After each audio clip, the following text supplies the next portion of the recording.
What's up guys, it's ESO here and welcome to the channel. In this video I'll be showing you how to make the ultimate Necromancer build. Now just to clarify, this can be done on Xboc, PlayStation or PC. You don't need any DLC, but it's highly recommended that you have the Dawn Guard downloadable content installed, because it allows you to use an amazing feature that makes this build even more insane. I'm literally so excited to tell you about it. But if you don't have the DLC, don't worry, because I have come up with a way for you to still have a large group of undead followers consistently. Now when I say Necromancer, I mean having your own undead army, like this one. I will of course show you how to do this. It took a lot of testing to make this build, so I really hope you guys enjoy the crap out of it. But first, for the roleplay lovers out there, let's go over the backstory of the Necromancer. Your name is Yorick. In your past life, you were very ill. In order to be cured, you had to die. Necromancy is not about curing a disease, it's about resurrection, total regeneration, transforming the whole body, not just the parts that aren't working now, so you're undead.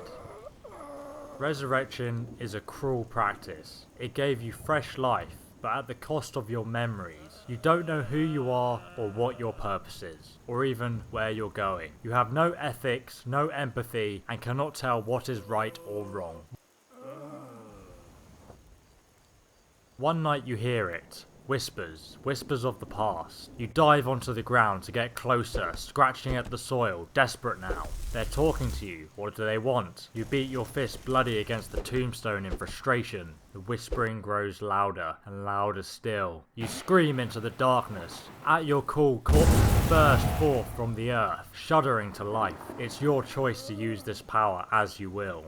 Now the first thing I want to explain is how to create your own army of undead. It's really easy, we just need a few items and powers. Firstly, for those of you who have the Dawn Guard DLC, you must get the Ethereal Crown. If you don't know where this is or how to find it, then check out the link in the description of the video. I made a full guide for this quest. It's a really cool quest and it's worth doing even if you're not interested in this build. But anyway, one of the rewards for completing that quest is the Ethereal Crown, which allows you to have 2 standing stones active at any one time. After you've acquired it, you must then get the Ritual Standing Stone power. But before you get it, make sure you grab another Standing Stone power, like the Lord Stone, which is just here on the map, east of Morthal. The reason for this is that it helps you stop a potential glitch that can happen for PC players. If you're on console, you probably don't need to worry about it. So just go and get the Ritual Stone. Anyway, the Ritual Stone can be found just here, northeast of Whiterun, here on the map. There's Whiterun in the distance, and now just follow this path up the hill, past the Stonehenge-like features, and you'll find the Ritual Standing Stone. Activate this stone to receive a unique power. Make sure you're wearing the Ethereal Crown when you do it. The power of the stone basically allows you to raise all nearby dead enemies to fight for you for about 2 to 3 minutes, even though it only says 1 minute. I think that's because it scales off something. It also says it can only be done once a day. However, after using this ability, if you simply take the Ethereal Crown off and put it on again, you can actually use it again and again and again. You can use the power as many times as you want. It will say Ritual Stone removed and then Ritual Stone added in the corner of the screen, and then just go to your magic powers and reselect the Ritual Stone power. So basically you just have to take off the crown and then put it back on after each cast. The area effect of the spell is absolutely huge. So for example, if you kill an entire dungeon and you stand in the middle of it and then cast the ritual power, it will more or less reanimate everyone in that dungeon. Then you can just exit and you'll have your undead army by your side. If the spell runs out, or they die, you can just reuse it again and again and again. Basically, it gives you unlimited undead. You just have to take the crown off and on between each cast. The undead tide is never ending. So before I get into the details of the main build, I'm going to talk to you about your undead army. What kind of necromancer are you? Firstly, we have the Orc Berserkers. This army is ridiculous. The undead horde of orcs have level 100 one and two-handed skills, so their attacks absolutely wreck. They do tons of damage. They literally just kill everything. These blood-crazed brutes will lead you to an imminent victory.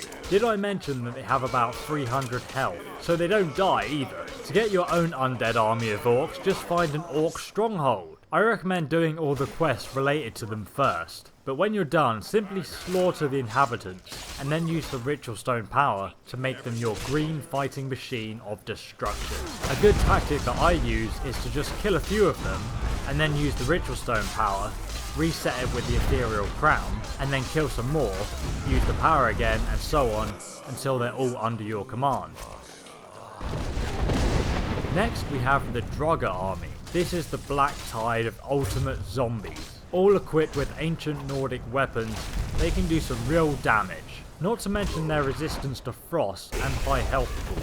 Considering you can reminate anything up to a Death Lord, your army will be unstoppable.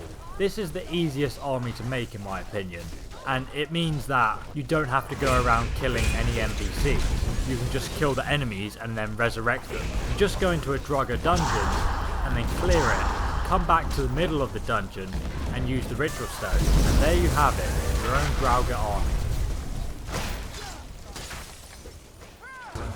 Next we have the Civil War army. This one's pretty funny. When you do the big battles in the Civil War questline, you'll have both Imperials and Stormcloaks all dying around you. So all you need to do is resurrect them after the battle, and you'll unite them all in some kind of weird undead sacrilege for your own purpose. Now the great thing about this army is you get quite a lot of range people, from mages to archers, and then you also get close combat two-handers, and then shields which are a bit like tanks and sword wielders. So it's very balanced. Also the army is usually at your own level, because guards in Skyrim level with you. And here is my personal favourite, the ultimate army of darkness, vampires. These guys are just mental. They have resist frost. They are weaker in melee than the other choices, but they damn well make up for it with the amount of spells they have access to. They run about draining everyone's health while healing themselves. This makes them pretty survivable. Some of them even have the ability to raise undead of their own, making your army even bigger. Honestly, I think it's the ultimate undead tide, the Dark Crusade. It's also worth getting Oriel's bow, which can be used to blot out the sun and make it nighttime again. This makes your Force of Darkness even more powerful, giving them extra health regeneration and boosting their magicka. It also increases their strength. You can happily crush any city with this army, as you can see. Now, there are many other armies out there for you to use. For example, mammoths, hell yes, zombie mammoths and giants, that's the thing. Just try it. Or even an army of spiders and bears and any other wild things you feel like resurrecting. It's a cool idea to just add them all to your army. You could even have a Druid theme build and just try and use animals. There are so many possibilities with this build, like even using other resurrected necromancers to summon even more undead. I think it's about being creative, like using the elven armoured Thalmor, or even taking the guards of Whiterun on a crusade around Skyrim to retake Winterhold. Oh, and don't forget that you can also drag corpses into a mound in the centre of the city before you cast the ritual spell. It's a true spectacle of beauty. If you have any ideas of your own undead themed army, be sure to leave them in the comments.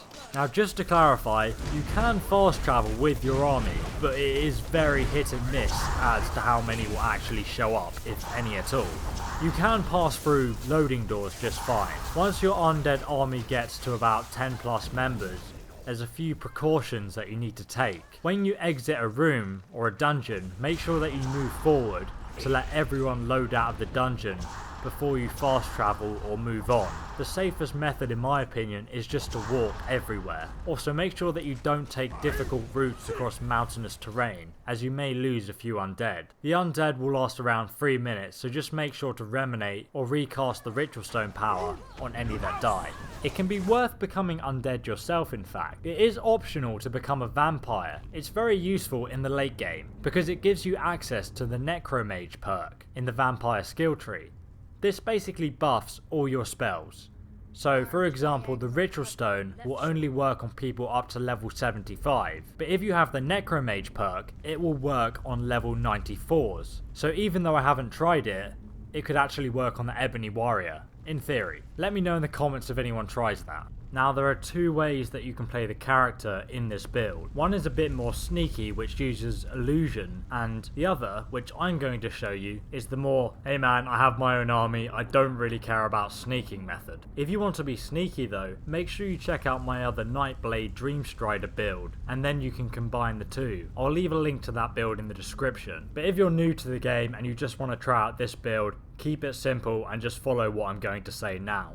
We'll be using the Conjured Sword in our offhand to impale anyone who comes too close, so you will naturally be leveling your one-handed skill, though it's the least important skill to us. It's worth putting a few points in the Armsman perk though, just to increase your damage. It's mostly useful to do this at the start of the game, as it's your main source of damage early on. Our most important skill is Conjuration. This will allow you to raise the undead. When starting a new game, use a sword in one hand and summon zombies in the other. As soon as possible, I recommend getting the bound sword. I'll leave a link to where you can get it in the description. You can find it at level 1 and you don't need to buy it. The bound sword has a base damage of 9. And when you get the Mystic Binding perk in the Conjuration skill tree, which is at level 20, the base damage will be increased to 14. It's better than using a normal sword because it has the same base damage as the Daedric sword, which normally you can't get until around level 50, so it's actually a really good start in the game. Even though you don't really need it, you can also use the bound spell bow, and I'll leave a link to where you can get that in the description too. It can be useful in some situations. For the other Conjuration perks, make sure you get the Apprentice, Adept, Expert and Master perks, which reduce the cost of spells by 50% in total, and that's all your Conjuration spells that will be reduced by that amount. The next really useful perk to invest in is the Necromancy perk, which increases the duration of your undead. It's very important for this build because it also affects the Ritual Stone power. Then the Dark Soul perk, which gives all the Reminated undead 100 more health, which is just fantastic. So for example, that orc, instead of 300 health, he'll have 400, making your army of undead even stronger. Then lastly, Twin Soul, which means you can have 2 Reminated corpses or zombies active at one time, including your army of undead that you use with the Ritual Stone. Actually, talking about the army, I think the most that I ever had at one time was on Xboc, and I had an army of over 100 strong orcs and vampires and other things, but then my Xbox crashed. It's the first time that my Xbox has ever crashed on me before, but apparently it can be done. Anyway, the main reason we're using Conjuration in addition to the Ethereal Crown exploit is because it makes the undead more accessible, so it's easier to kill things in the first place in order to resurrect them. For a guide on power leveling the Conjuration skill really fast, check out the description. It's one of the fastest skills to level, so there'll be no problems there. I'm also going to leave a link on where to find all the spells in the description and what level you can get them and where. The first spell is Reminate Corpse. This power is a little bit like the Ritual Stone, but it only works on one target. You can resurrect them to do your bidding. Also, when you get the master version of this spell called Reminate Corpse, the body you resurrect will fight for you forever. So it pretty much turns them into your follower, and you can have 2 of them until they die. And when they do die, you can simply reanimate them again. I actually had the undead version of Lydea fighting with me on one of my playthroughs. I will put some of the recommended followers in the description. I suggest having at least one NPC follower with you, just because they provide some conversation and reliable support. And you can also give them armor and equipment to use. I also recommend trying to have an armored shield follower with you at all times. Kind of like a tank, just to take some of the damage off you.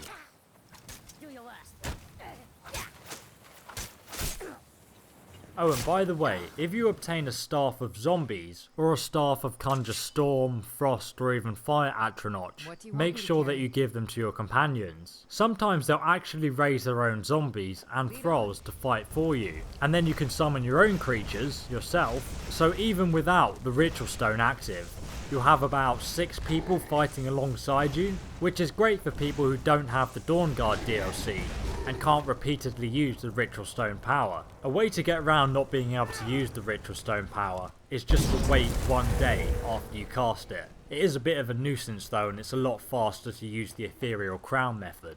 Also, if you decide to become a vampire for the Necromage perk, it actually increases the maximum level of enemy that can be resurrected past 50 to 63.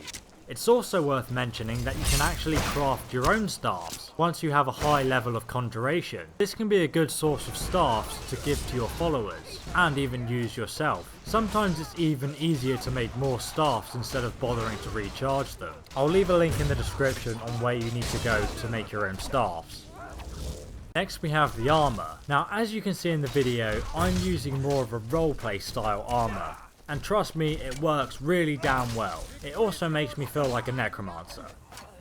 So let me just go over this style first. To be honest, because all your undead corpses will be dishing out all the damage and taking all the damage for you, you really don't need any armor at all. In fact, you can just run about in robes or even naked for all I care. You have a whole army behind you after all.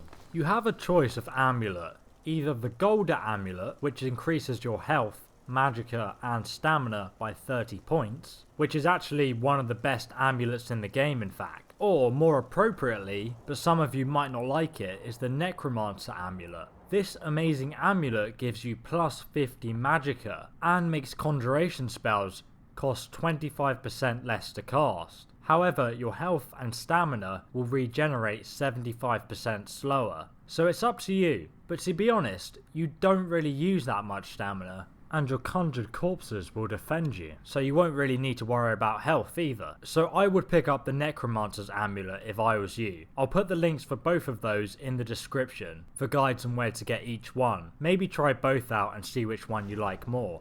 As for the helmet choice, I'd recommend Vulcan. When you use the ethereal crown to reset the ritual stone power, just take it on and off and then put Vulcan back on. You can just swap between the two headgears and it has the same effect. Vulcan will give you 20% less cost to alteration and illusion, but most importantly a further 20% less conjuration cost, so you'll have a total reduction of 45% if you use both the Necromancer amulet and the mask. That's a lot of reduction. I'd highly recommend robes for this build. At the start of the game you can just use conjuration robes, which reduce the cost of your conjuration spells depending on your level. At level 1 you can get novice robes, which give you 50% faster magicka regeneration and makes conjuration spells cost 12% less to cast. Then later at higher levels you can get the master conjuration robes, which give 150% faster magicka regeneration and makes conjuration spells cost 22% less to cast. By the way, if you're using everything else I just mentioned, your spells will now cost 67% less magicka. The conjuration robes can be brought from Phinis Gestor, who can be found at the College of Winterhold. He will sell you robes appropriate to your level of conjuration. Another viable option is the Archmage's robes, which you get after completing the Mage Guild questline. They reduce all schools of magicka cost by 15% and give you plus 50 magicka and 100% magicka regeneration, so you'll only have 60% reduction to the spell cost of conjuration spells if you pick it over the master conjuration robes, and you'll get less magicka regeneration. The extra 50 magicka is not really worth it, so I suggest not using it. It's just some people like the look of it. It's still a good option though. If you find yourself having any trouble playing in robes, I suggest using the alteration skill. Spells like Stone Flesh will increase your armor, but the bonus is if you invest in the perk tree and put 3 skill points into mage armor, it will make the Ebony Flesh spell, for example, give you 300 armor instead of the normal 100. So it's almost as good as wearing full dragon armor, apart from you don't need to smith it. As for boots and gauntlets, I'll leave it up to you. If you want to look the part, grab yourself the vampire gauntlets and boots. If you don't have the Dawnguard DLC, buy it, or use Elven. But remember, if you use armor, you will void the mage armor perk from the alteration skill tree. There is also a unique ring that you can get in the Dragonborn DLC called Azidal's Ring of Necromancy. This ring is fantastic with this build. Listen to this. Whenever a creature you have reanimated dies, they will explode for 50 points of frost damage. My god.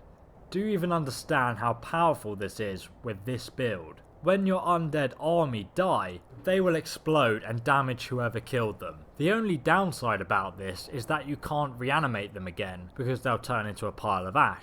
But it's still pretty fun to use. If you don't want it, I suggest using a ring that buffs your magicka or health, but definitely give it a go.